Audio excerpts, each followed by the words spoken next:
자, 기준금리, 변동금리, 가계대출 비중 변화, 이광수 쌤이 보여준 건데요. 자, 보시면 변동금리, 가계대출 비중입니다. 우리나라는 변동금리가 70%를 지금 육박해요. 지금처럼 금리가 올라갈 때 그만큼 서민들의 고통이 커진다는 뜻이죠. 금리가 낮을 때도 50% 이상이었다. 왜 이렇게 변동금리가 많으냐? 은행이 변동금리로 거의 유도를 하거든요. 고정금리와 변동금리의 초반의 금리 차이를 굉장히 크게 둬서 변동금리를 유도하기 때문에, 변동금리를 하면 은행의 리스크가 거의 없단 말이에요. 그래서 은행들이 유도하는 것들, 이런 게 너무 많기 때문에 변동금리가 워낙 많으니까 금리가 올라가는 지금 상황에서 가계대출도 어마어마하게 올라가고, 자, 그러면 어떻게 되겠어요? 이제 이자 부담이 커지게 된다. 이자 부담이 커진다는 건 가처분 소득이 줄어드는 것, 쓸 돈이 없어지는 거죠. 자, 금리 변동에 노출되어 있는 미국 가계대출 비중인데요. 미국은 고정금리가 많습니다. 변동금리가 얼마 없어요. 그래서 금리가 올라가도 미국은 소비 여력이 어느 정도 있다는 겁니다. 그런데 우리나라는 변동금리가 너무 많기 때문에 금리가 가파르게 올라갈 때 서민들의 호주머니가 굉장히 팍팍해질 수밖에 없는 구조를 가지고 있다는 거예요. 자, 이렇게 소비 여력이 없어질 정도로 변동금리에 지금 취약한 대한민국 가계인데, 그러다 보니까 어떻게 돼요? 장사가 안 돼요. 자영업자들이 죽어나가고 있다. 대출 연체 금액, 지금 23년 1분기에 연체 금액이 어마어마하게 늘고 있어요. 빚을 못 갚는 자영업자들이 너무 많이 늘어나고 있다는 겁니다. 자, 이렇게 되면 자영업자들이 지금 너무 힘들어지는 상황. 윤석열을 찍은 대표적인 계층 중에 또 자영업자들이 많잖아요. 잘 찍었어야죠. 자영업자들 지금 죽어나가는데, 자영업자들이 장사가 안 되는 건 여러분 때문이 아니다. 이광수 쌤이 그렇게 얘기를 했어요. 이건 정부가 경제 운영을 너무 비정상적으로 했단 말이에요. 누구 때문에? 부동산 때문에. 건설업자들, 부동산 PF, 건설업자들 안 망하게 하려고 일반 서민들을 다 죽이는 정책을 쓰고 있는 겁니다. 대출 받아라, 50년 만기 주담대 같은 상품 만들어서 빚내서 집 사라, 모든 규제 다 풀어주고, 자, 그렇게 빚내서 집을 샀더니 금리가 계속 올라가서 이자 부담이 커지고, 집값이 오르나요? 집값은 또 안 오르고, 자영업자들 장사 안 되고, 이게 지금 계속해서 악순환의 고리에 들어간 겁니다. 윤석열을 찍은 자영업자들이 지금 윤석열에게 어퍼컷을 맞고 있는 상황에 대한 설명을 드렸고요. 부동산을 또 좀 보면요. 자, 제가 여러분들한테 가끔 자주 소개시켜드리고 있는 모르면 호구되는 경제 상식. 자, 이 채널 여러분들도 구독하셔서 보시면은 굉장히 유익한 그런 채널이에요. 모르면 호구되는 경제 상식. 강력하게 추천드립니다. 20억 육박한 10년차 아파트. 평당 2천만 원 재돌파. 서울은 4,700만 원. 아파트 전세 다시 꿈틀. 자, 이런 뉴스를 계속 쏟아내고 있습니다. 집값이 계속 오른다 하고 있는 거죠. 그런데 현실은 어떻게 됐냐? 현실은 아파트 평균 거래 금액 서울 10억이 지금 깨지기 직전이에요. 한 달 사이에 8.5% 급락했습니다. 오른다며. 언론에서는 오른다, 전세 꿈틀 뭐 이러는데 실제 평균 거래 금액은 계속 하락하고 있는 중이죠. 앞으로 더 하락할 수밖에 없는데 왜 그러냐면요. 집값 높이기용 허위 거래 매년 수천 건인데 이거 형사처벌하기로 법이 만들어졌어요. 10월 19일부터 시행이 되는 건데, 거짓으로 거래 신고 또는 거래 취소 신고를 하면 3년 이하의 징역, 3천만 원 이하의 벌금, 이렇게 법이 만들어졌습니다. 그동안에 자전거래 같은 거래서 허위 거래를 통해서 호가를 띄우는, 매매가를 띄우는 이런 사기들을 너무 많이 쳤단 말이죠.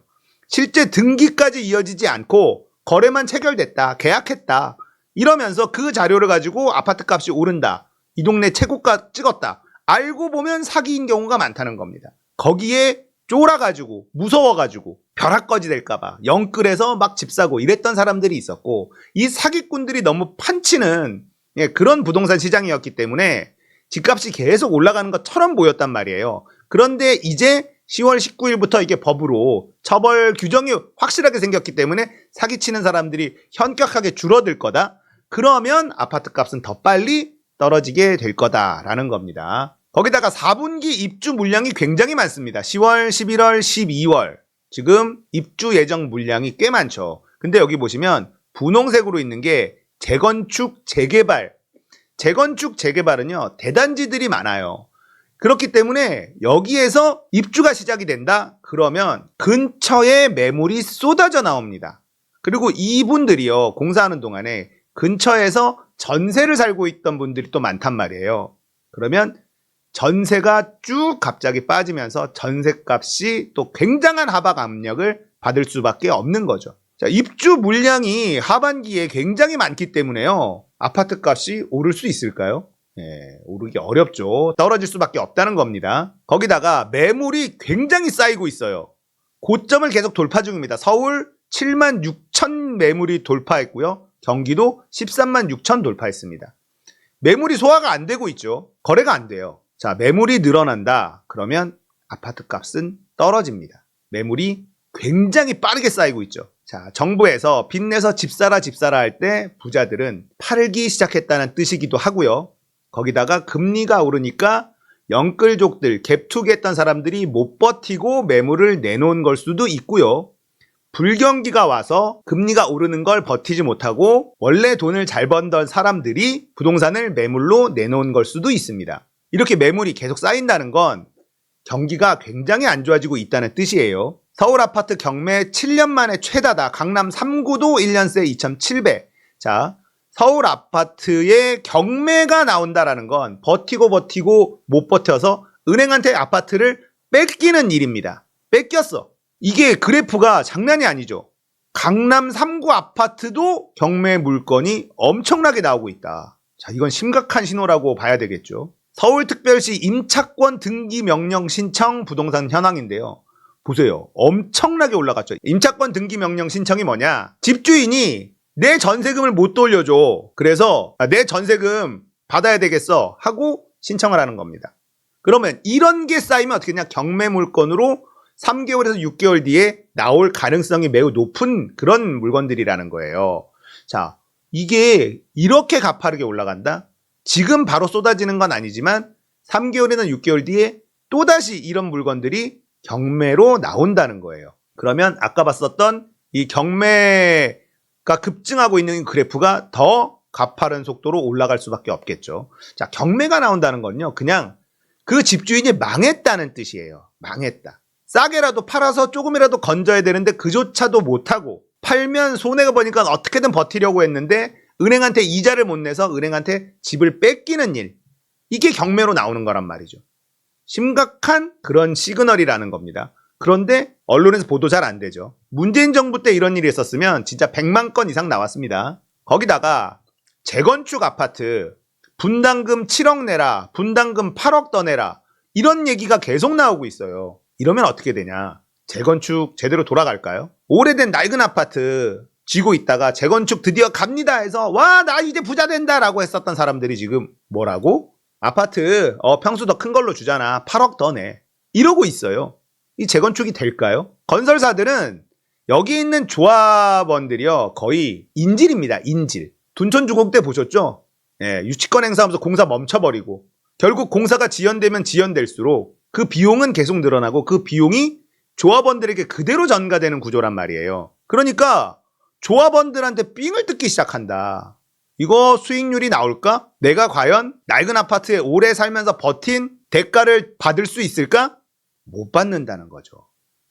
이런 일들이 지금 또 벌어지고 있는 중이고요. 모기지 금리가 7% 갈 수 있다. 미국. 우리나라도 7% 얘기 이미 나오죠. 예, 국채 금리 7% 지대 대비해야 된다. 미국 금리가 계속 올라가고 있어요. 미국 금리가 계속 올라가면 우리나라 금리도 올라갑니다. 한국은행이 기준금리를 동결했지만 시중금리는 계속 올라가고 있습니다. 거기다가 미국은 경제성장률이 4.3%, 우리나라는 1%대. 미국이 이렇게 성장하는데 금리를 내리겠습니까? 고금리를 유지할 수밖에 없는 거예요. 체력이 되니까. 물가 잡을 때까지 고금리 계속 유지해도 상관없구나. 이런 상황이잖아요.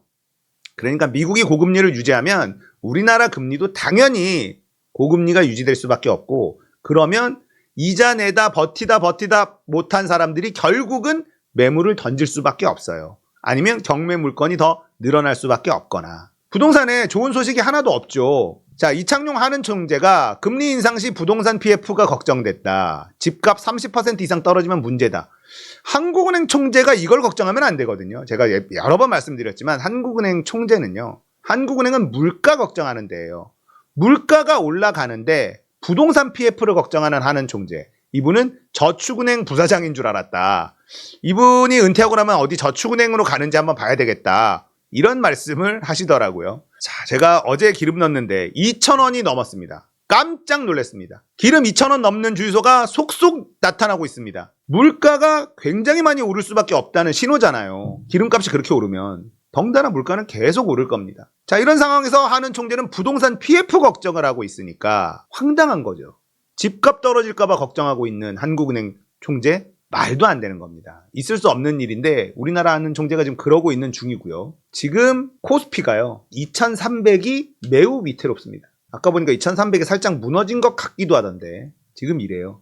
2,300은 어떻게 어거지로 버티고 있네요. 오늘은 어떻게든 2,300은 버티겠지 하면서 버텨줄 수 있을 텐데 2,300이 무너질 가능성이 있습니다. 문재인 정부 때 3,500 시대 2,300입니다. 2,300이 깨질 것 같습니다. 2,400 깨졌다고 충격이라 그랬는데 2,300도 지금 위험합니다. 지금 6개월짜리 그래프를 보면 여기서 왔다 갔다 하다가 떨어지기 시작하는데 그래프가 너무 가파르죠. 6개월 전에 2,600도 넘었었고 2,700 다시 가나 이랬었는데 8월 달에는 지금은 2,300이 위태로운 상황입니다. 이래서 우스갯소리 나오죠. 한강물 아직 안 차갑다. 이런 얘기가 우스갯소리로 나오고 있는 겁니다. 무리해서 집 산 사람들이 윤석열을 찍었는데요. 지금 다 작살나고 있어요. 윤석열 본인을 지지했던 그런 계층에게 어퍼컷을 계속 날리고 있는 윤석열. 잘하고 있다. 방법이 없습니다. 경제가 이렇게 돌아가는 건 지금 방법이 없어요. 터지면 크게 터질 수밖에 없다.